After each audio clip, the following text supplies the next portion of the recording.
Бул Кара Суу районунун 1995-жылы туулган тургуну Майрамбек Низамов. Ал кылмыш дүйнөсүндө Коён каймана аты менен таанымал. Ал эми коомчулукта арматура менен сабалган жаран катары белгилүү болгон. Уюшкан кылмыштуу топтун мүчөсү катары ИИМдин каттоосунда турат. Өткөн жылы ага карата жасалган кылмыш коомчулукта резонанс жараткан. Андагы жабырлануучу эми өзү кылмыш жасап, элдин талкуусуна түшүүдө.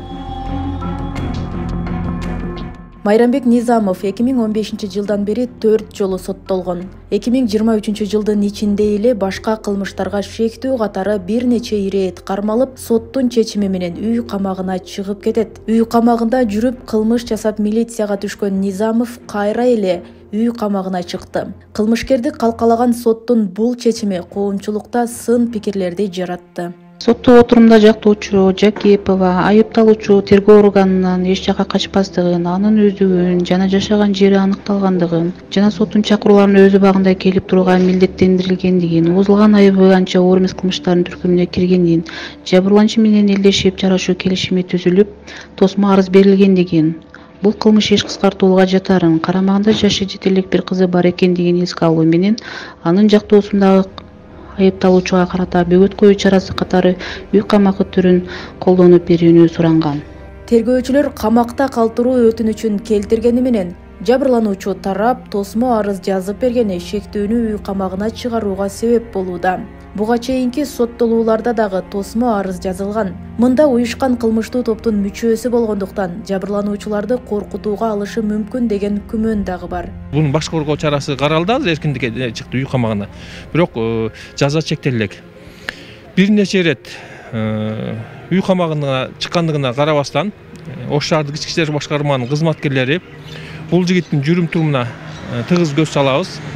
Аны эгер кандайдыр бир кылмыштарга дагы бара турган болсо, коомдон изоляциялоо үчүн тиешелүү аракеттерибизди тынысып жүргүзө беребиз. Ал эми соттун бир нече ирет үй камагына чыгаргандыгы, үй камагында жүрүп дагы кылмыш жасап, кайрадан үй камагына чыгаргандыгы тууралуу биздин милиция органдарынын кандайдыр комментарий бергенге же болбосо өтүнүч келтиргенге мыйзам жол бербейт. Өлкөдө айрым криминалдуу топтун мүчөлөрү канча жолу соттолгону менен таанымал. Мисалы, Женго каймана аттуу кылымтөбөл 11 жолу соттолгон. Мындан улам караларга карата мыйзамдуу жазанын күчөтүү сунуштары айтылып келет. Майда кылмыштарга шектелгени менен кантсе да уюшкан кылмыштуу топтун мүчөсү катары каттоодо турган адамдын жазадан оңой кутулуп кетүүсү сынга кабылууда. Далилденбейт. Ошондуктан кечээки соттун кабыл алган чечими туура эле. Себеби анын кылмыш үстүнөн кармалган жок. Кылмыш үстүнөн кармалбагандыктан, значит, ошого жараша сот кечээ жаза колдогон үй камагына. Эгерде бир оор кылмыш менен кармалганда, сот деле өзүнүн жанынан коркот болчу да. Алдамчылык деле азыркы күндө бул оор кылмыштардын катарына кирбейт. Бул кылмыш, бирок өтө оор катардагы кылмыштарга кирбейт да. Себеби баш коргоо чарасын камакка алуу менен чечилбей турган маселеде мындай анча оор эмес мындай кылмыштардын катарына кирет. ОПГда мүчө болгону деле негиз болот. Буга чейин кармалып кой берип аткандыгы, анан кийин кечээки кандай багытта кармалгандыгы жөнүндө азыр бизде толук маалымат жок да. Өткөн айда парламентте алдамчылык менен кармалгандардын жазасы жеңил болуп калганы тууралуу маселе козголгон.